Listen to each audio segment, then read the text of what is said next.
নলবাৰীৰ এটি বিধ্বস্ত পথে জলাকলা খুৱাইছে পথচাৰীক। নলবাৰী চামতা সৰ্থেবাৰী পল্লা ৰোড সংযোগী বিহামপুৰৰ পৰা বগলজ ৰোড সংযোগী পথটোৰ বৰনদী চকত মেৰামতিৰ অভাৱত প্ৰকাণ্ড গাঁতৰ সৃষ্টি হোৱাৰ লগতে এজাক বৰষুণ দিলেই পানী জমা হৈ পৰাৰ ফলত যাতায়াত ব্যাহত হৈ পৰে। পথটোৰ কাষতে থকা বিদ্যালয়লৈ কণ ছাত্ৰ ছাত্ৰীসকলে অহা যোৱা কৰাত হাৰাশাস্তিৰ সন্মুখীন হৈছে। বিধ্বস্ত অৱস্থাৰ বাবে উক্ত পথটোত প্ৰায় সৰু বৰ দুৰ্ঘটনা সংঘটিত হোৱাৰ অভিযোগ উত্থাপন হৈছে।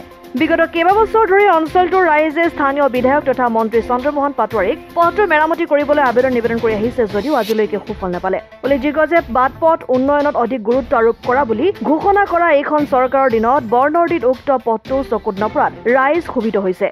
সেয়েহে পথটোৰ মেৰামতি কৰিবলৈ ৰাইজে পুনৰবাৰ চৰকাৰ তথা স্থানীয় বিধায়ক চন্দ্ৰমোহন পাটোৱাৰীক অনুৰোধ জনাইছে। উল্লেখ্য যে নলবাৰী সৰ্থেবাৰী সংযোগী পল্লা পথৰ বিহামপুৰৰ পৰা বগলজ ৰোডলৈ 16 কিলোমিটাৰ পথ 2020-21 বৰ্ষৰ CRIF আঁচনিৰ অধীনত নিৰ্মাণ কৰিবলৈ 2021 বৰ্ষৰ 23 ফেব্ৰুৱাৰীত স্থানীয় বিধায়ক তথা জ্যেষ্ঠ কেবিনেট মন্ত্ৰী চন্দ্ৰমোহন পাটোৱাৰীয়ে নিৰ্মাণ কাৰ্যৰ শুভাৰম্ভ কৰিছিল। কিন্তু 3 বছৰে ঠিকাদাৰে পথটোৰ নিৰ্মাণ কাৰ্য সম্পূৰ্ণ কৰিব নোৱাৰাত ৰাইজে জীয়াতু ভুগিবলগীয়া হৈছে।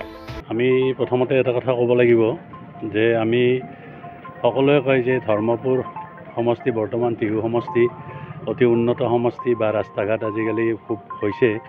কিন্তু বিগত আজি 5-6 বছৰে আমি দেখা পাইছোঁ আমাৰ যিটো বগল ৰোড আমাৰ বিহামপুৰলৈ যিটো সংযোগ ৰাস্তা, এই ৰাস্তাটো আজি 5-6 বছৰে এটা পৰ্যায়তে আছে, মানুহ আহিবৰ একদম উপায় নাই। বিশেষকৈ আপোনালোকে চাওক, এই বৰনদী চক অতি ব্যস্ত জেগা।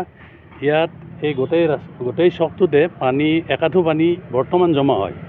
আমি ইতিমধ্যে এই সংক্ৰান্তত কেইবা ঠাইতো এই অনুৰোধ কৰাৰ পিছতো কিন্তু বিভাগীয়ভাৱে হওক বা চৰকাৰীভাৱে হওক আমাৰ কোনো এই অনুৰোধৰ প্ৰতি কৰ্ণপাত কৰা নাই।